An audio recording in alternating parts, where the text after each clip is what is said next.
Today I'm going to be talking about relationships and self-love, but I think there's a couple of things that needs to be done before you enter that stage of relationships. Starting off, I definitely feel like is number one, self-love. Okay, so I think loving yourself can get hard sometimes. We've all been there, you know. But I'm just gonna go through a couple of things that I think helps you rekindle your relationship with yourself. So one of the things is just habits, and I think that's my main thing. Habits, okay? So what I mean by that is, for me to look good, feel good, really feel it, everything. I worry about my skin, I worry about my smile, my teeth, you know, make sure they're looking good, my hair, my body, sleep. You're gonna laugh and you're like, what? Okay, it all plays in, okay? The way you eat, which that's funny, let's talk about it really quick because I'm a fan of the 4 for 4. I know there is a dollar menu at McDonald's, don't get me wrong, but I think it all comes with just balance. Like, all right, fam, like I just worked a 12-hour shift. The only thing left open is McDonald's. I understand, okay? But let's hit the gym after, you know, let's get it popping in there. Do what you have to do to really have that balance, you know? So, and going back to the other things like the skin, the teeth, I feel like there is a little bit of a misconception when it comes to that, because we'll all like worry about like, hey, like, yo, your face looks really good, what products do you use? Hey, your teeth look really white, like, what do you use? And I don't think it has anything to really do with that. It has nothing to do with the product. It has to do with your habit. You know, are you in the habit of washing your face every time that you sweat, every time that you take your makeup off, you know? Are you getting out of bed even though you're already in bed to get that makeup wipe? Or, you know, for men, you know, just, I don't know what men do, but anyways, you know, just like taking care of that. Same thing with teeth, you know. I know we all hate flossing, but it makes you look good, okay, fam? Like, you gotta get in there. You gotta have that habit of doing it and doing it and doing it. And then after a while, it stops becoming like a task. I think it starts becoming like a, ooh, like, I get to brush my teeth today and I'm gonna do my whitening treatment, and boy, I'm gonna look great tomorrow. Like, you just get pumped about it, you know? It's the same thing with like going to the gym. Like, today I'm gonna work on my butt, today I'm gonna work on my arms, I'm gonna work on my legs. Like, you get to choose what you want to improve. Do you know how empowering that is? Like, to know that whatever like section or area in your life you're not feeling about yourself, you can change. You can literally like get in there and just change it. Which I'm not saying like you have to change things about yourself to be happy. No. I'm saying like you have to be in a committed lifestyle that comes with habits of taking care of yourself, and then I feel like you start to glow at that point. You know, with hair, just got mine done. But you know, like taking care of it as well, you know, making sure you have like your oils, your like hair vitamins, you know, have it down. Speaking of, I forgot to take mine this morning, but it's fine. But once you get to that point, like you start looking at yourself, you're like, ooh, like check me out, you know, like should I post this on Insta, like blah blah, like I look really good. You're like feeling it. Like, I think that's like check mark, you know, like we got through the first step, congratulations, here we are. And I think that's when you come into the second stage of relationships, and that is when you start to really get to date yourself, which is like weird, like what do you mean? And what I mean by that is just being completely okay with being by yourself.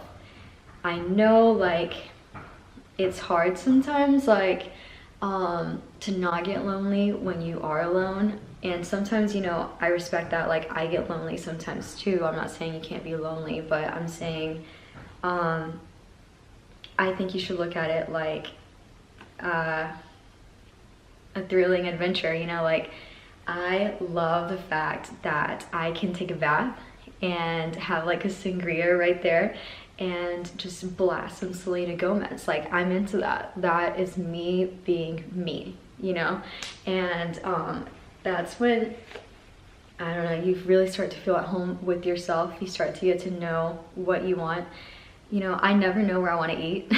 Like, that's one of my biggest issues. But I mean, when I'm truly alone, I literally get to eat whatever I want. Like, today, do I want Olive Garden? Like, do I want a snack from the fridge? Do I want, you know, carrots with ranch? What do I want? Like, I get to choose exactly what makes me happy. And I think that's the big picture there. That when you're spending that time alone and having absolutely no other influence on your actions and what you're going to do, what you're going to choose, you get to know yourself. Like, oh man, you know, really likes, you know, Hornitos tequila, whatever it is, she drinks that all the time. You start to realize, like, I am this kind of person, I like these kind of things, and I am comfortable with myself, you know? You start to get in the habit of being happy completely by your own account, you know? Just by yourself, you're doing it, and you're loving it, you know? And I think that's the trouble with relationships sometimes, that we forget to do that, which I'm completely guilty of, which is why you have to thank your lessons that come out of relationships. You know, that's just something that I had to learn. Just exactly that you have to remain your own person even though you're loving someone else, right?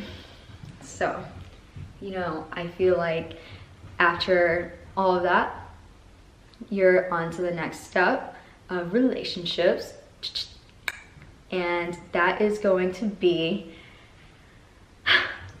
this is actually really hard because I feel like I'm in this stage right now, welcoming.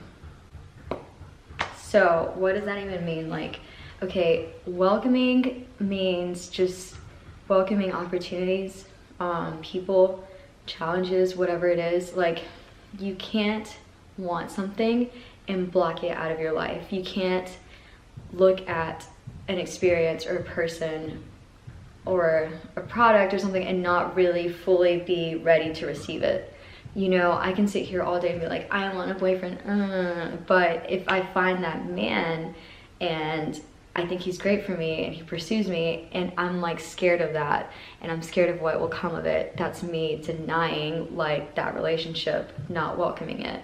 So you might think like, oh, like, I don't know, like sometimes it's not the right time for me and stuff. Like, I get that. I'm not saying that if you don't think you're ready, you should still jump in the relationship. I'm just saying that don't expect to like get the relationship if you're not welcoming it 100%.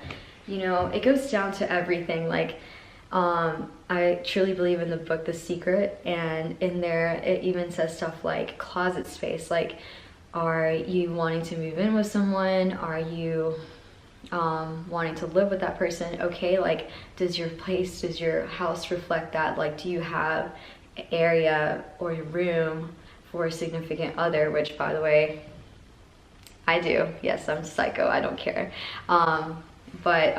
Like, does your whole lifestyle reflect you welcoming someone?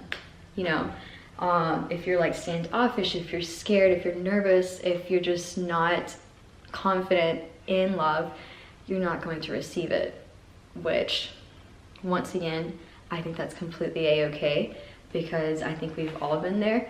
You just need to dissect your lifestyle and realize what it is. You know, is it the fact that you're still hung up on someone?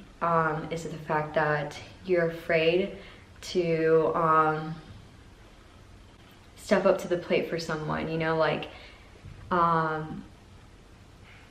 you need to reflect on yourself and know how you need to change, which is one of the hardest things. Like, who likes to self-diagnose themselves, right? But like, I don't know, for me, I think one of my things was just like, I was scared to get into another relationship just because I was scared I was going to always compare it to my last one. And once I realized that, I just shot that like out of my head, you know, and I freed myself from it. And now I know that I will never compare it to my older relationships because I'm a new person. It's going to be a new experience and it's going to be way better, just because of the lessons I've learned, of the things that I'm going to do differently in my next relationship. So it's just, you know, being honest with yourself and knowing, hey, am I even ready for this? One, two, like, am I actually welcoming it, right? Three, ultimately, it's just like, am I ready to not just welcome it, but nurture it, you know, put in the time, put in the effort, and give a little, you know what I'm saying? So I think that's the stage that I'm at. My parents, they raised me, right? And it's crazy to see your parents still in love, and having that in your head and stuff, it makes a person like me come out. And I still believe in love. I still believe that everyone's going to find it. We just have to get there. We have to be ready for it. So one thing I do want to touch on is just exes really quick. You know, coming from someone that actually works with a past significant other, aka ex, and like shares break rooms with them and whatnot, I think the important part is always to just, at that point, be happy for them, because like I said, I do believe in love. I do believe everyone's gonna find it. And if it wasn't with me, I think good for you. You know, I'm glad that you're finding it. Because out of love, a lot of great things come. Out of like hate and like jealousy, like nothing's gonna come of that, you know? So don't let it bring you down. Like, I think it's important to, you know, not stalk them on social media. It just shows insecurity. Not look at old memories and be like, oh, you remember like when we were like in love, and like, oh, remember this? Like, no, that is no longer them. That is no longer you. You need to move on from that. And if you can't do those things, you're gonna have to take a step further and just like block them on social media, block them from your thoughts, block them on your phone, whatever you need to do. I went through that myself because at first I wasn't ready, you know? Like I couldn't handle all of that at first. And then slowly you'll realize that it doesn't affect you anymore. And that's when you know that your heart has grown. That's when you know that not only are you learning from the situation, you're appreciating it. I feel like one day I'm gonna definitely be a CEO of a business, just because the amount of stress, like, can you imagine just, I don't know, seeing that person all the time? Like, at this point, it's nothing to me, and I know one day that's gonna help me somewhere in life. So, point being is that exes, we all have them, you know? I think it's important to have a loving outlook on them, because they have taught you so much, and they are going to make you the best girlfriend, best boyfriend, best wife, best husband, best companion one day for someone else. And it was because of what they taught you that you're going to be able to show an outrageous amount of love to someone else, you know? So just be ready for it. I appreciate you, and I think you're beautiful, you're great, and I hope that we can take on the journey together of like welcoming love and being ready for it. I'm excited.